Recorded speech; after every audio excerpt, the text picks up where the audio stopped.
Let me preface this video with a disclaimer. I am not a gamer. As I said in the Overwatch video, I play like 2 games, but I wanted to make this series because I like the designs of classic video game characters. Very colorful, fun, and exciting. So, once again, I enlisted the help of my friend Pilikar, and he compiled a list of characters to use. Every character included is someone considered by Peel to be an incredibly important member of pre-2000s gaming. Now, not every character is based on their first appearance, but based on what Peel thought was the most important iterations. If you have any grievances, send all hate mail directly to him. As I'll be showcasing every character in order of their respective game's chronological release, first character is PAC-MAN. I decided to use the design where he actually has, limbs, because I couldn't very well have a flat waka waka dude. There's a new piece for his round appearance, just using short legs and minifigure boxing glove arms. He also uses a yellow round tile for his yum-yums. Donkey Kong is next, titular character of one of the most important games ever. I went with brown for his base color, even if a reddish color might be more accurate, the brown looked far better. There's a new headpiece for his gorilla face, and his accessory is a tan and dark brown barrel. Next we have the face of gaming itself, Super Mario.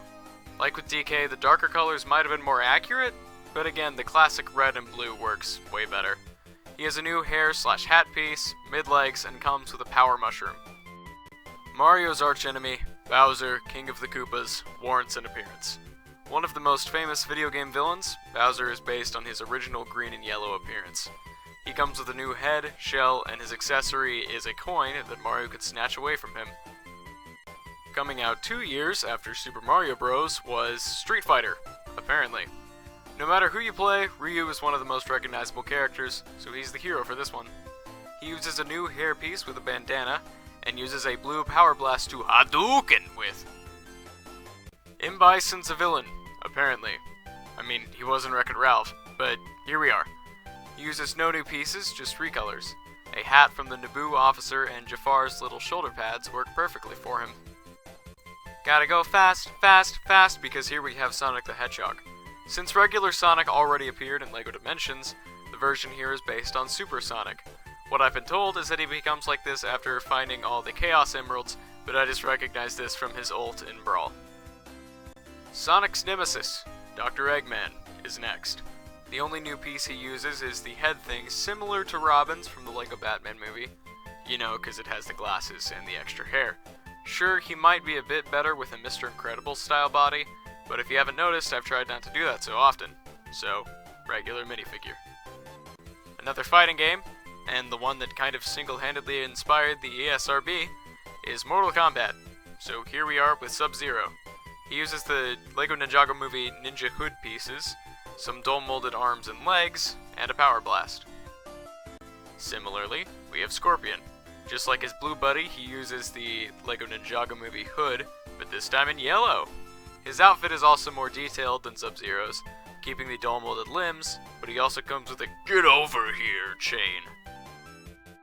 I was told that Mega Man X is more important to the franchise than even the original Mega Man, so that's why I made Mega Man X. The figure itself is very simple, mostly geometric lines, but I think it works fine. The helmet is new, and there's the cyborg arm in blue. Sigma's bald. That's literally all I know about him, but whatever. Again, this is a simple figure. I'll be honest, I don't like the design of the original character, but I still did my best either way. He has dull-molded boots, and his accessory is a big old light sword.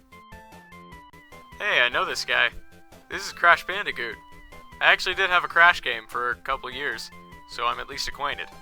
He uses a new headpiece and comes with a printed apple for the Wampa fruit. He also comes with Aku Aku, who uses a new piece, the regular feathers, and a clear pole to levitate, I also know who Neo Cortex is. See, the game I had was called Twin Sanity, and he was on the cover. We never actually finished the game, so I don't know what happened to him, but anyway. Dr. Cortex, like Crash, uses a new head mold, and his accessory is a beaker with some sort of yellow fluid inside. I know Clouds in Smash Ultimate. That's it. That's all I know. Anime Boy here is based off the blocky first appearance of his, and as such the design is fairly simplistic. I'm quite proud of the reuse of the Exoforce hair. which works pretty well, and he has a new piece for his giant anime buster sword. SEPHIROTH is a villain from Final Fantasy, which might be why he looks so edgy. No new molds here, SEPHIROTH just has Dumbledore's old hair and a regular katana. His printing is some of the most detailed in the series, though. Instead of a new piece, Solid actually borrows Ryu's bandana hair, since it works just as well. He also comes with a gun with a silencer, because, you know, it's stealth. Liquid Snake is the Metal Gear villain here. He's on the more detailed end with Old Man Skywalker's hairpiece, ripped abs, and the same bazooka build from Soren. I like how he turned out.